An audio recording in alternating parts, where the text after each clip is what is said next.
Hello, I'm Mandy, and today I want to show you two experiments that have to do with ice.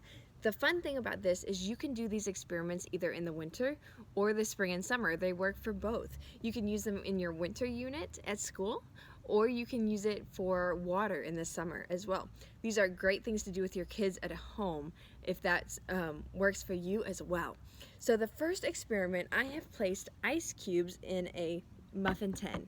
This controls the water from going everywhere, and it's a great way to do it in your classroom at home without making a big mess. You can also do it outside if it's a nice summer day to have fun with water. So I also have 4 things that we are going to use to put on the ice to see how it melts the ice. So the first thing is just regular room temperature water, and I have a dropper to work on fine motor skills as well with the children. So you can let them do this on their own and let them experiment and kind of explore on their own. Second, I have warm water to show that it will melt ice faster than the room temperature water.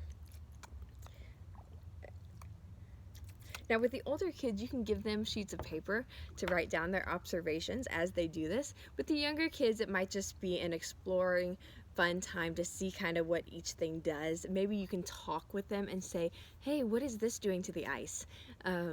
Get their verbal skills going as you're doing the experiment. Next, I have sugar. Sugar on top of ice. The nice thing about this is you can find all these things in your pantry and at home, so it's easy to pull together these experiments at school or at home as well. And then I have salt. See what salt does when you put it on ice to see how it melts the salt.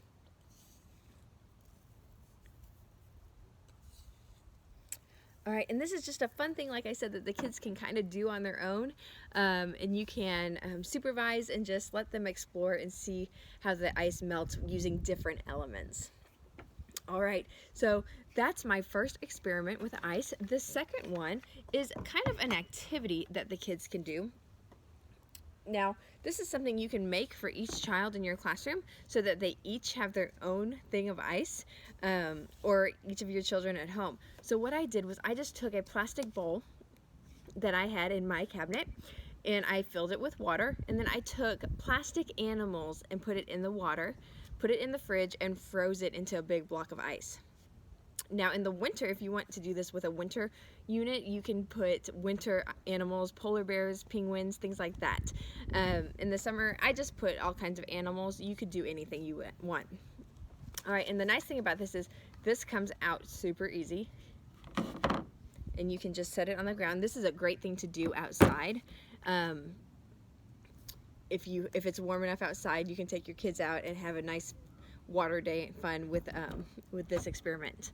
So I also have water to pour on top if I want to use water. You could get spray bottles for them to spray water on top. You can also give your kids tools. I have multiple tools here that you could find in any home improvement set that you might have, or anything else that you have around your house that's age appropriate. Now these are great because you know the kids are going to love banging on the ice and making lots of noise. So these are great for that. And then as you pour water on it and use your tools, the ice will slowly break apart and allow them to get the animals out of the ice. Now water will go everywhere, but kids will love it, so be prepared for a little bit of a mess, but like I said, it's great for kids. They will enjoy it so much. So now I will take some time and get some of these animals out of this ice.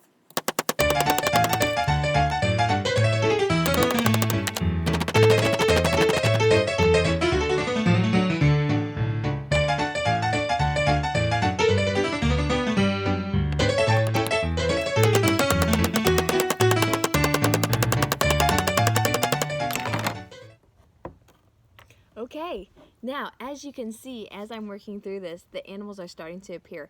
The great thing about this is it's not something that they can quickly do, so it gives you a good amount of time. It gives them a good amount of time to work at this and work hard to get those animals out. Now, if it's a warm day outside, that's obviously going to help get the animals out quicker because the ice is going to melt quicker. So anyway, this is just fun for the kids to do, and they just enjoy playing with the ice and having fun. So I hope that you enjoyed watching these 2 experiments and activities, and it's something that you can incorporate into your classroom or at home. If you have any questions, my email is listed below. If you have any suggestions on making these experiments even better than what I showed you today, I hope that you will post a comment in my video and let me know what you think. I will see you next time. Goodbye.